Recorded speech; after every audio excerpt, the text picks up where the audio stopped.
Welcome back to Urban Outlook. Of course, we're talking about natural hair and how you can go back to your natural state of your locks. We were joined by Unique Johnson, who is a hairstylist and a makeup artist at Jewel Salon in Nashville, and you are joined by your model, Janelle Reed, and client, I'm sure, as well. Talk a little bit, beautiful hair. Thanks for being here. Thanks for having me. So talk a little bit about Janelle's hair journey. Janelle has come a long way with her hair journey with me. She's been with me since I have been in hair school. And she's been natural for about 4 years, and we're kind of trying something new. She's gotten blowouts and relaxers for years, and she just wanted something low maintenance for, you know, she has 2 children, and we just wanted to be quick and easy. Right. So what I did on her, we did a diva wash, diva transformation, and I took her to a shampoo bowl and I split her hair in 4 sections. So it's going to be, I'm sorry, Janelle, I'm going to mess up your hair. So down the middle, and then from ear to ear. And you're not even working with a comb or anything. You're just doing it with your hands? Correct. So I have not used a comb or a brush on her hair at all to get these gorgeous curls. Wow. Yes. So, yeah, took her to a shampoo bowl, split her hair in 4 sections, and to shampoo or to use the no poo, which is right here as well, doesn't lather at all. So I put it on my hands and go in an up and down motion on her scalp. The no poo goes on her scalp only because it is sulfate free, paraben free, and silicone free. But it still needs to go on the scalp to cleanse the scalp. Gotcha. So we're going to do that in the 4 sections. So up here, up and down motion in straight lines, and you're going to pull out. So you're going to detangle as you're cleansing your hair. This is going to make the conditioning part much easier. Gotcha. So 1, 2, 3, and 4, just an up and down motion. And she's got a lot of hair on her head, so you really have to work that through, I bet, huh? Yes, ma'am. So as far as the conditioning part goes, this is where you're going to detangle the hair. Okay. You're going to still be working in those 4 sections. It's going to make it easier on someone that's new to Diva Curl and doesn't really know how to use the products. So we're going to go and just take a small section in one of those 4 quads, and you're going to go in from the roots and pull out with the conditioner on the ends. And one of these is the conditioner here? Yes. Okay, the no poo and one condition are right here. Okay, gotcha. So you're going to put the conditioner just on the ends, not on the scalp, just on the ends, and kind of go in from the scalp and pull it out. All the way out to and the you also want to smooth that hair and get it moisturized, because the more moisture the hair has in, the curlier and more defined the curls will be. Now, some leave conditioner in, some take it out. What's the rule for that? It depends on how dry the hair is. Okay. Her hair, when she came to me, her hair was really dry, so I really left all of it in. And it doesn't even look like she has anything in her hair, which is so good about Diva Curl. Yeah. Is it leaves a weightless, more defined look. It's not oily or anything. It looks so light. And now, is that conditioner what's making, I hope you don't mind, the coiled curls here? Because those are just beautiful. It's the technique of it all. Okay. You have to work through those ends, especially if it's dry, if it has color. Really get that conditioner inside of that cuticle. That's what's going to make it hydrating. A lot of shampoos and conditioners that are in drugstores have silicones in them, and silicone just coats the hair, versus silicone free, it penetrates the hair to get it hydrated. Naturally curly hair is naturally drier than straight hair, so you really have to work hard to keep that moisture in the hair, especially in these drier months. Then are you going to show us one of these conditioners and how it works it through as well?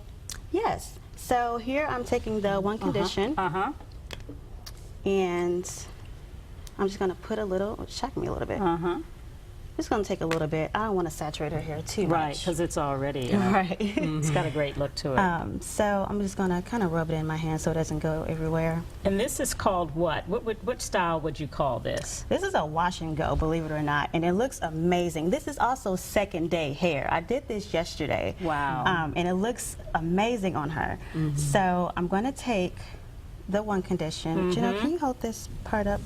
Yes. Thank you.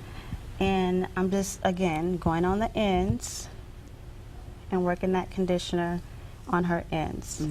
Wow. And see, I'm just smoothing it all the way out. through. I'm going to take 3 fingers, go in from the scalp, and also pull out and detangle while I'm smoothing the hair down. And this isn't obvious, but you know, when we talk about what damages our hair, the chemicals obviously damage our hair over time if you're not using them properly. Yes. But sometimes the way we comb and brush our hair may damage our hair. So the fact that you're using your hands a lot must keep it even more healthy, I would think. Oh, absolutely.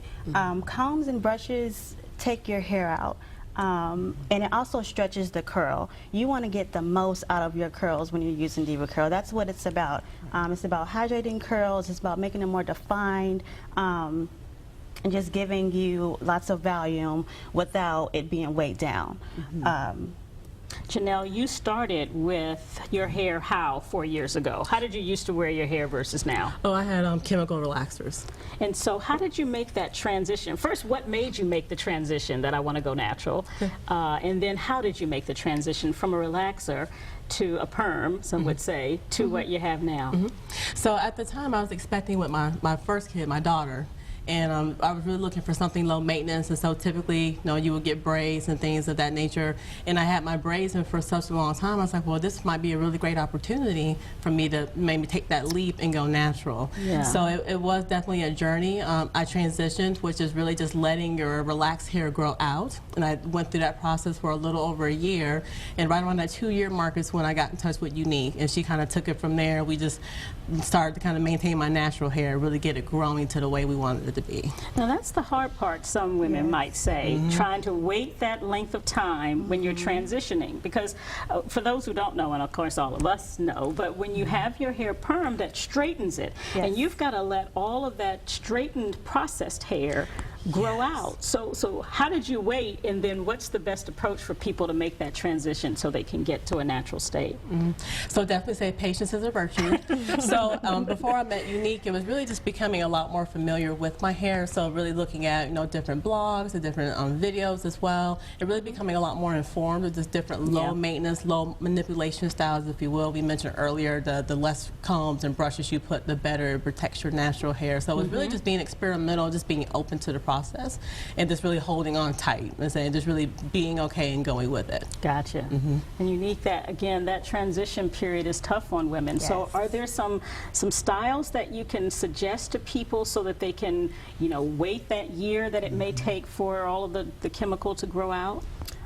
Of course, you can get wigs that will help the transitioning process. I know I've been through that whole stage where I'm trying to grow my hair out, and I'm like, oh, this ugly growing stage, I can't do it, so I'll get a wig, and it'll help me mentally get over that growing stage. Also, what I do with a lot of my clients are rod sets. It's less heat. We're putting, you know, rods on the hair, rolling it up and putting it on a dryer, and you have a 2-week style. You come back every 2 weeks, get treatments. Treatments help. They help. It's a given. You gotta have it treated. You have to have a treatment. Because you could have breakage if you don't, right? Absolutely, yes. So yeah, I just suggest rod sets to help with that transition. I mean, it can get a little boring, I guess, doing it all the time, but if you are really committed to having your natural hair and growing it out, if you don't want to do the big chop, that is. Right. Well, that's what I was going to say, because some are brave and they just sort of chop it all off, cold turkey, some might say, right? Yes. And that is, you have to be really brave to do a big chop, and I've done a big chop. Obviously, I have, you know, hair, and it's actually liberating when you cut off that hair, and you just kind of get a new start, a fresh start. You're a new person. You don't have all this baggage or weight on you. It makes you feel lighter. Of course, that's not for everyone. So do what you are comfortable with, of course. But yeah, that's how I transition my naturals, is rod sets. Well, let's take another quick break and do a little transition to commercial time. When we come back, we're going to finish up what you're going to do there, the show and tell portion, and talk just a little more about how people can get in touch with you if they're interested. We'll be right back after this. Stay with us.